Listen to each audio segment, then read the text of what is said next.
tardes. Tiempo de actualidad, tiempo de entrevista aquí en Canarias al Día, en Mírame Televisión.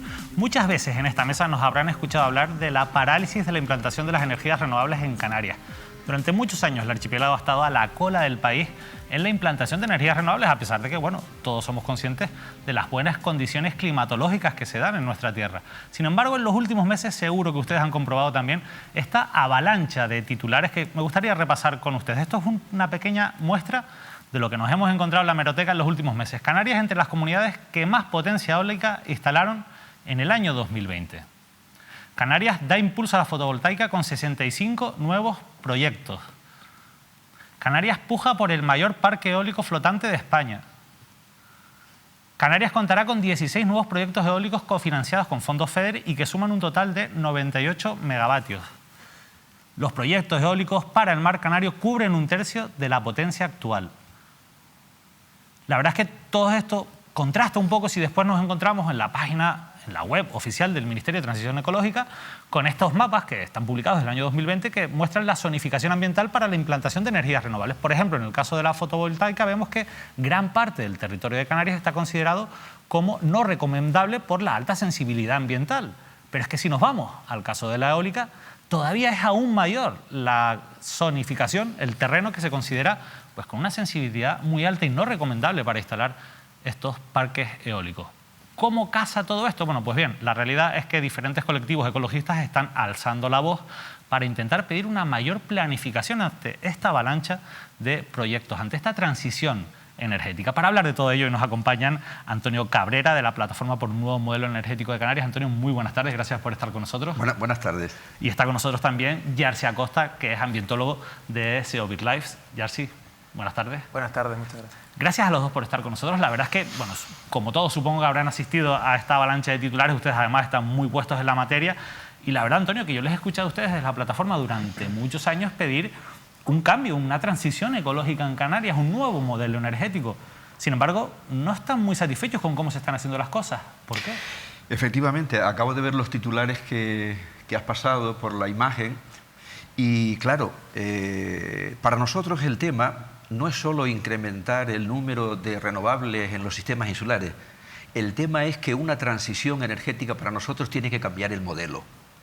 Y más potencia de renovables en las islas no necesariamente significa un cambio de modelo, y lo que estamos observando es que las islas pueden llegar a tener un 100% de potencia renovable de diferentes tecnologías instalado y el modelo es el mismo que hemos heredado. ¿Y eso cómo se explica? Estoy hablando de que lo que se ha puesto en marcha en estos momentos es una transición basada en grandes infraestructuras de generación concentrada, es decir, sistemas insulares concentrados, y esto lo que ocurre es que hace una perpetuación de las grandes infraestructuras. Si ponemos los grandes parques eólicos localizados en determinados puntos, como pasa en Granadilla, el tema eólico, perdón, en Arico y Granadilla, esa energía tiene que ser transportada por la red. Ese modelo implica que hay que mantener las grandes infraestructuras de transporte y distribución, con lo cual significa que es una energía para el mercado, lo cual significa que tiene un porcentaje de costo altísimo, porque significa mantener esas infraestructuras y además genera una dependencia de un mercado que controlan las eléctricas, y por lo tanto es un modelo totalmente contrapuesto al que defendemos. Apostamos por un sistemas insulares de energía descentralizada, donde hay una participación. El sistema de energía descentralizada es mucho más económico, porque no requiere de las grandes infraestructuras. ¿Qué ocurre? Que el modelo que se está desarrollando lamentablemente en las islas es un modelo que le interesa a las grandes multinacionales que están invirtiendo. Si vemos la relación de los titulares de las empresas que invierten, entendemos realmente lo que está pasando. Y lo que es lamentable es que el gobierno esté sirviendo de colaborador necesario de esa transición energética que no beneficia ni al medio ambiente, ni a Canarias, ni a la economía de las islas. Es un análisis interesante. Hay una pata en todos esos tres ámbitos, yo creo que fundamentales, que son la economía, el modelo energético, pero también el medio ambiente, que es esa parte medioambiental, porque, Yarsi, estos proyectos tienen que contar con una serie de garantías medioambientales, porque también desde colectivos ecologistas nosotros les hemos escuchado, y en el caso de SEO Big Life, ser muy críticos con el impacto que generan estos proyectos.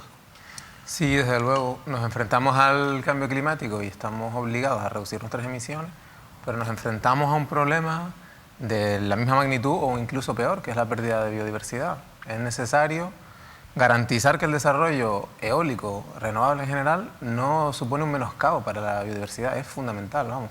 Pero ustedes consideran que sí, que se produce ese menoscabo con este tipo de implantación masiva, digamos, o intensiva. En el caso concreto de Canarias tenemos una falta de planificación evidente. Y no solo lo decimos los colectivos ecologistas. El propio consejero de Transición Ecológica, hace un mes aproximadamente, lo reconoció, ¿no? Admitió que se había procedido a este desarrollo masivo sin anticipar el impacto, que es la manera que tenemos de prevenirlo. Para eso existe la herramienta de evaluación ambiental, que tiene dos niveles: un nivel estratégico, que se dirige a planes y programas, y un nivel de proyectos, ¿no? Es decir, es el mecanismo gracias al cual podemos anticipar el impacto y poner medidas para reducirlo, pero para eso tiene que haber un marco general de planificación, que no existe. Insistes mucho en la planificación. Decía el consejero José Antonio Balbuena que Canarias trabaja en un plan de transición energética. Antonio, ustedes también, precisamente lo que se quejan es que hay falta de planificación en todo esto. ¿No cuenta Canarias con un plan de transición energética en un momento como este en el que se están aprobando todos estos proyectos? Y si es así, entonces, ¿cómo se están encajando legalmente todos estos proyectos? Es lamentable, por ejemplo, que Tenerife no tiene un plan territorial especial de infraestructuras energéticas, pero no Tenerife. Canarias no tiene un plan energético de desarrollo de un sector tan importante como es el energético. Yo recuerdo que el PECAN, en la última edición, el primero se aprobó en 1990, el primero aprobado en el Parlamento, la última edición del PECAN fue en 2007-2015, y posteriormente, después, en el periodo del gobierno en el que Francisca Luengo era consejera de Energía, intentó echar en marcha las directrices de ordenación del sector energético, las 12, pero que no terminó la tramitación, se quedó en el Parlamento. El equipo siguiente de Coalición Canaria, con Clavijo y el Pedro Ortega, de consejero, diseñó otro borrador de plan energético, la Estrategia Energética de Canarias 2015-2025, y tampoco terminó su tramitación. Es decir, Canarias como comunidad autónoma en estos momentos no tiene un documento de planificación energética. Pero ¿y entonces cómo se encajan los proyectos si Claro. no hay, digamos, una hoja de ruta diseñada con una Entonces, planificación? efectivamente, ¿cómo es posible que luego infraestructuras que tienen el impacto medioambiental que están teniendo en estos momentos, resulta que no tienen una contextualización de planificación territorial y urbanística? Entonces, se declaran infraestructuras de interés general. A mí me hace gracia cómo todas estas infraestructuras, automáticamente hay un comité de asesores que declara inversiones estratégicas de utilidad pública, y automáticamente se pone al mismo tiempo que una solicitud de autorización de permiso para construir estos parques, un expediente paralelo de expropiación forzosa. Es decir, si los propietarios no están de acuerdo con los promotores de los proyectos, automáticamente se inicia una expropiación forzosa. Me parece realmente una agresión tremenda a los propietarios, que a veces tienen poca oportunidad de defender las posibilidades que tiene su propiedad. Y lo que es lamentable desde el punto de vista de la plataforma por un nuevo modelo energético es que la administración sirva de colaboradora para una inversión de multinacionales y fondos de inversión. Multinacionales y fondos de inversión que van a lo que van a rentabilizar los dividendos de sus accionistas, y que el gobierno, los gobiernos en general, sirvan de colaboradores para privatizar el sol y el viento, que no es nada. Dependemos del petróleo, no tenemos los yacimientos y tienes que aceptar los precios que te pongan, y dependes de ese recurso, venga de Arabia Saudí, de Nigeria, de Argelia, donde venga. Ahora que las energías renovables van a ser los recursos que van a abastecer la demanda energética de las islas, resulta que la mayoría de esos parques eólicos y fotovoltaicos están en manos de multinacionales y fondos de inversión. A mí me parece esto realmente lamentable. Lo cierto es que eso al final nos lleva a plantearnos, a cuestionarnos si esas multinacionales y fondos de inversión realmente tienen la sensibilidad que deberían de tener con nuestro territorio, con nuestro medio ambiente. Jerzy, yo no sé si ustedes tienen estudios del impacto o datos de el impacto de estas grandes infraestructuras, de estos, por ejemplo, grandes aerogeneradores en algunos lugares de Canarias donde ya se han instalado, por ejemplo, en el sur de Tenerife, en la isla de Fuerteventura. ¿Cómo afectan? Porque hablaba Antonio del sol y el viento. El sol y el viento también es fundamental, entiendo, para el ciclo vital de muchas especies en Canarias. Sí, desde luego. Hicimos este ejercicio la década pasada a nivel nacional, en los 18.000 aerogeneradores que había instalado. y calculamos una horquilla entre 6 y 18 millones de aves y murciélagos que fallecían colisionados cada año a nivel nacional. Ahora tenemos unos 20.000. Para Canarias no hay un estudio similar. Lo que sí es cierto que bueno, es difícil saberlo, y de entrada es difícil porque la información no se pone a disposición de los investigadores ni de la sociedad civil, ¿no? Pero entiendo que las administraciones tampoco han hecho ese trabajo previamente para saber cómo está afectando esto también a nuestro ecosistema. Sí. A mí no me consta que se haya hecho ese ejercicio, y de hecho el Gobierno de Canarias encomienda a finales del año pasado a una empresa pública, Gesplan, la realización de este análisis para poner las cifras sobre la mesa, ¿no? Es algo que sorprende, y bueno, es previsible que haya impacto. Las pocas cosas que se han hecho, que no han hecho las propias empresas, porque como comentaba al principio, son las propias empresas las encargadas de reportar las colisiones que se producen en los aerogeneradores. Esto es un poco contradictorio, es decir, son las propias empresas que generan esa energía las que se tienen que vigilar de que cumplan con, digamos, las correcciones medioambientales necesarias. Sí, de alguna manera es el zorro cuidando a las gallinas, ¿no? Si eres tú mismo el que tiene que reportar el impacto que estás causando, pues bueno, en muchas ocasiones los resultados que nos dan son difícilmente creíbles si los comparamos con otros resultados que se han publicado de instalaciones similares, ¿no? Lo cierto, Antonio, es que tú insistes mucho en que hay alternativas, ¿no? Porque esto la gente dirá, bueno, vale, pero ¿cuál es la alternativa? Es decir, queremos energías limpias, pero no queremos que haya impacto con el territorio. Parece que esto no casa. Hablaban antes de ese modelo descentralizado. Vamos a intentar explicar un poquito mejor esto, Antonio. ¿En qué consiste un modelo descentralizado? Porque lo hemos escuchado también mucho en torno al debate de Chirasoria en la isla de Gran Canaria. Yo creo que se puede extrapolar a otras islas, es decir, por nuestra condición insular. ¿En qué consiste un modelo descentralizado? El modelo descentralizado significa energía kilómetro cero, es decir, acercar la generación al consumo. Entonces, esta es la base y esta es la clave, y efectivamente con la tecnología fotovoltaica, que es la más democrática de todos, porque el sol, digamos, está más distribuido en el territorio. ¿Qué hay que hacer entonces en este sentido? Pues, y no solamente ya lo que es el autoconsumo compartido, a través de la figura de las comunidades energéticas, que es una fórmula que permite la participación ciudadana y de las administraciones locales en colaborar en la gestión de la energía que consumen. Bien, y no solamente eso. Otra clave de ese modelo descentralizado es el ahorro y la eficiencia. El autoconsumo compartido, el ahorro y la eficiencia y el almacenamiento distribuido son las claves de ese modelo descentralizado. Pero ¿qué ocurre? Que ese modelo descentralizado rompe el esquema de la estructura de energía centralizado que le interesa a las grandes multinacionales. Porque claro, le interesa crear un gran mercado de energía, y a nosotros, a los consumidores, nos quiere como clientes de ese mercado. Entonces, lo que hay dos modelos que se contraponen. Porque si hay un modelo descentralizado en el que se va a beneficiar los consumidores, y acabaríamos con todo este problema grave que hay ahora con el tema del recibo de la luz, que es una auténtica vergüenza, ¿entiendes? Ese modelo es el que ahora mismo, si hacemos una evaluación en Tenerife, en Gran Canaria, en cada una de las islas, la proporción que hay de energía instalada de grandes parques eólicos y fotovoltaicos con la energía que suma el autoconsumo, y es de auténtica vergüenza. Por ejemplo, en Tenerife no llega a 1000, no llega a 1 megavatio, se queda por debajo. Mientras que los parques eólicos y fotovoltaicos, ahora mismo ya autorizados o autorizándose, está en torno a los 600 megavatios. Y el autoconsumo no llega a 1. Es decir, se ve la desproporción. ¿Por qué en la etapa del señor Soria se bloqueó el autoconsumo? ¿Por qué el impuesto al sol? ¿Por qué se anularon o se modificaron las primas a las renovables? Porque fue el golpe en la mesa de las eléctricas para controlar la política energética e impedir que el desarrollo del autoconsumo y los pequeños inversores avanzara, cuando ellos no estaban preparados para entrar a saco, como están haciendo en estos momentos, cuando además vemos que las petroleras se han reconvertido a eléctricas. Repsol, increíble, Cepsa, Dipsa, las petroleras metidas en el negocio de las grandes inversiones. El modelo, el dibujo y el escenario está clarísimo, los intereses también. Por lo tanto, pedimos desde la plataforma que quienes representan a la ciudadanía por responsabilidad democrática, tienen que apostar por defender el interés general de los ciudadanos y del medio ambiente y del territorio. Sí, la verdad es que es muy significativo, eso fácilmente comprobable. Es verdad que quienes están detrás de estos grandes proyectos al final son empresas energéticas que han estado muy vinculadas a los combustibles fósiles a lo largo de los últimos años y que, sin embargo, bueno, pues también han vivido esa transformación energética, pero que parece que son las que están impulsando ese nuevo modelo en muchos territorios, entre ellos Canarias.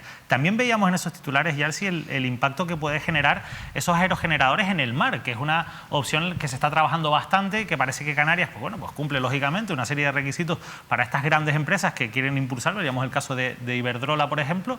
Se ha estudiado, vuelvo a lo mismo, ¿no? El impacto en el mar. Lo digo porque al final lo que sí tenemos claro es que Canarias tiene una gran biodiversidad marina, pero ¿sabemos cómo puede afectar esto a esa biodiversidad? La realidad es que no lo sabemos. Al final se trata de competir por un recurso viento, en este caso con las aves, ¿no?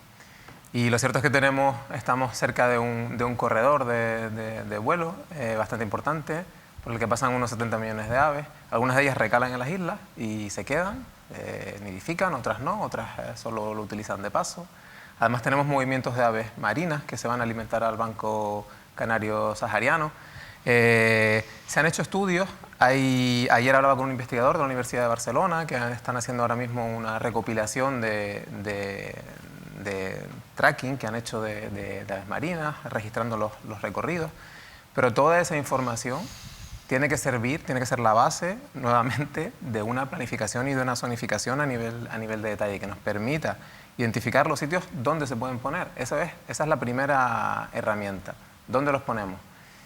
El segundo paso, pues ya son medidas de otro tipo, disuasorias. ¿Quién está decidiendo dónde se ponen estos, por ejemplo, estos aerogeneradores? ¿Quién lo decide y en base a qué criterios? Ahora mismo no hay criterios ambientales. No me consta la existencia de criterios ambientales a la hora de definir dónde poner los aerogeneradores. De hecho, no hay una planificación marina. Se supone el Gobierno de Canarias está trabajando en una estrategia para el desarrollo de la eólica marina. Al menos eso es lo que se ha visto en prensa. Y también estaría lista pues en breve. Pero a mí no me consta ningún criterio del tipo corredores de vuelo, zonificaciones a nivel de detalle. Sí hay un mapeo de hace una década o algo más, pero no es una escala suficiente como para comprender procesos que son a otra escala y que son más complejos, ¿no? Que son más complejos, supongo, claro. La verdad, Antonio, es que llama mucho la atención también esta fórmula urbanística que se está adoptando, ¿no? Porque al final se cuelan con una cierta interés general que al final no sé hasta qué punto está justificado y acaban ocupando muchísimo territorio. Claro, después hemos visto que hay una serie de compromisos de llegar a una serie de dependencia o de reducir la dependencia de los combustibles fósiles. ¿Cree que está siendo esa presión de los propios compromisos que se han marcado los políticos lo que está empujando este descontrol o realmente lo que hay son intereses económicos? Efectivamente, yo creo que lo que nos habla es hasta qué punto los poderes económicos lo marcan en otros sectores de la sociedad también, ¿no? En el fondo lo que se está haciendo es, en un momento como nunca antes teníamos a nivel de la historia de la energía en los últimos 200 años después de la revolución industrial, nunca un cambio de tecnología nos ponía la oportunidad para que se produjese un cambio en el modelo energético. Y eso es lo que se trata de evitar. En el fondo lo que se trata es de bloquear el proceso de democratización de la energía.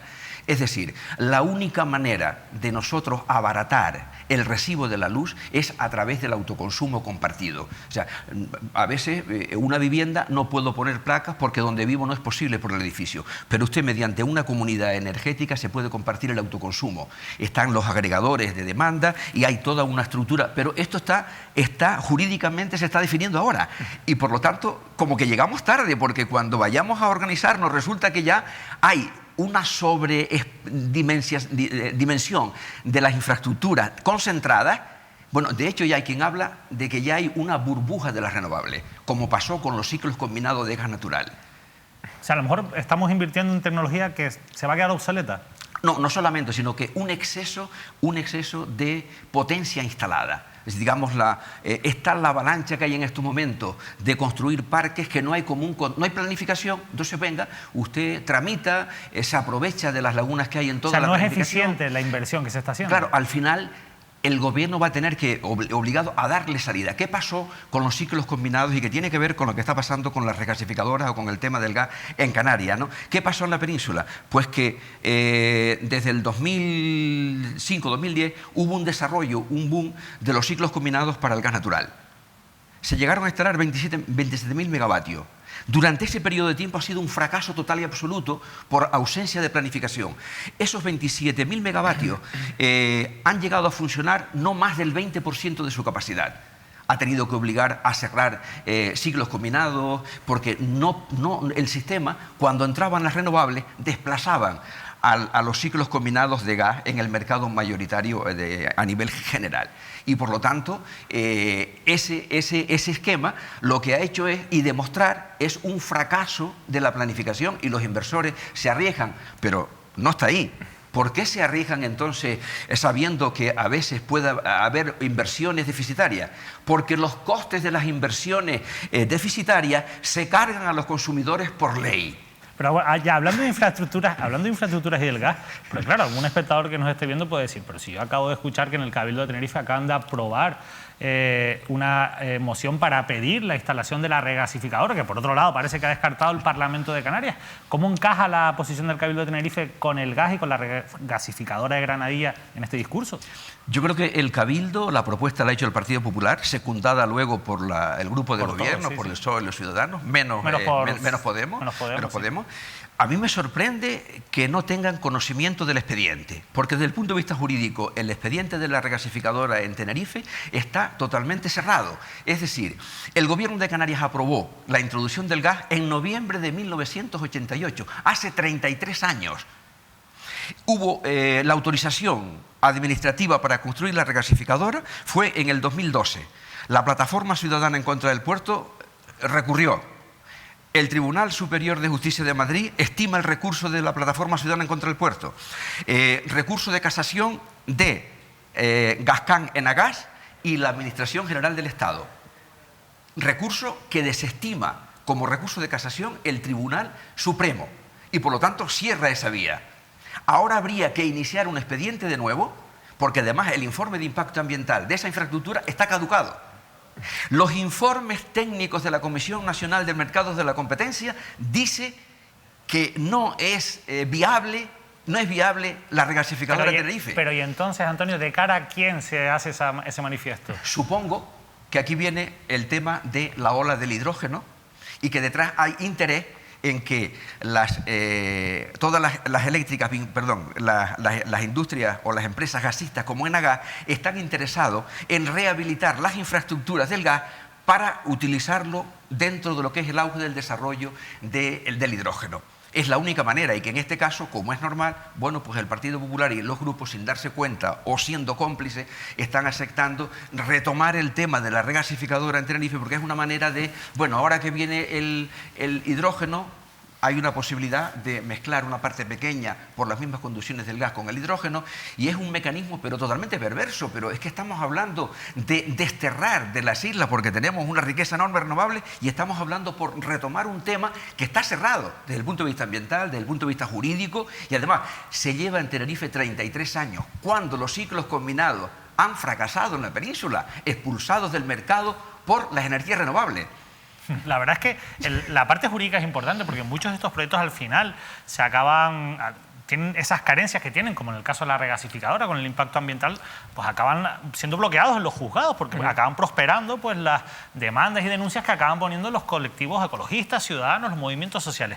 Jersey, de hecho, ustedes desde SEO BirdLife están involucrados, han incluso también denunciado algunas actuaciones que consideran que están afectando a la fauna de algunos lugares, pero claro, tú me decías antes de empezar, pero es que nosotros no queremos que esa sea la solución, o sea, la solución no puede ser judicializar todas estas construcciones, pero entiendo que si no hay una solución por parte de la Administración no va a quedar otro remedio, ¿no?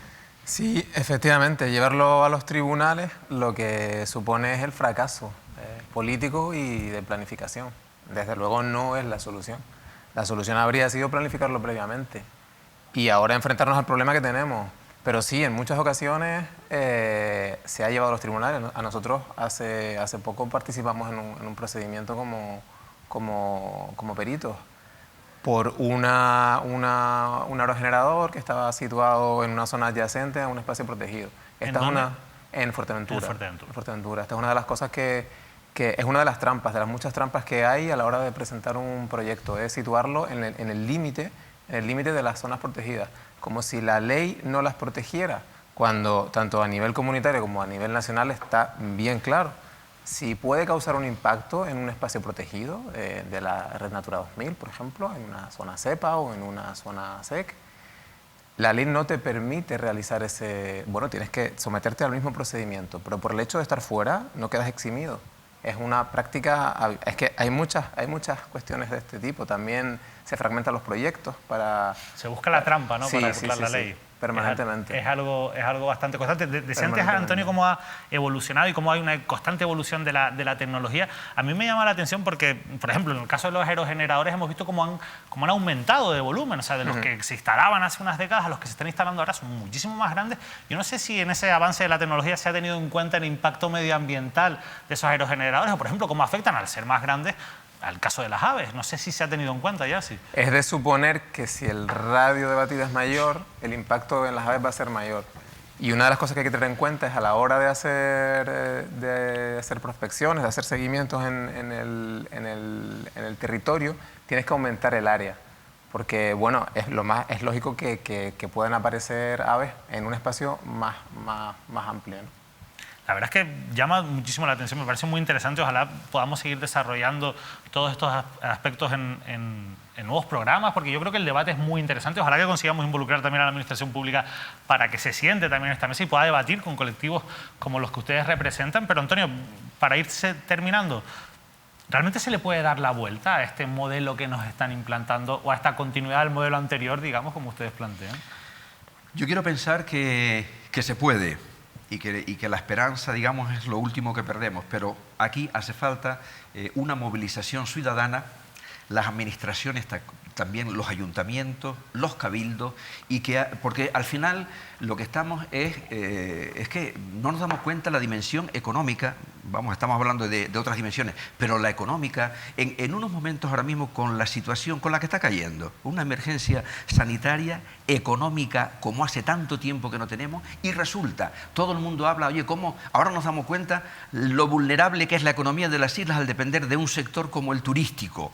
Pues el aprovechamiento de los recursos renovables, en este caso el sol y el viento y las otras tecnologías, de la forma que estamos planteando de sistemas descentralizados a nivel insular, es la que puede solucionar y es la que puede generar una diversificación económica, porque no se entiende que ahora que podemos cubrir la demanda de las islas con el sol y el viento, que está aquí, que no lo tiene que importar, ahora resulta que lo que se hace es favorecer la privatización.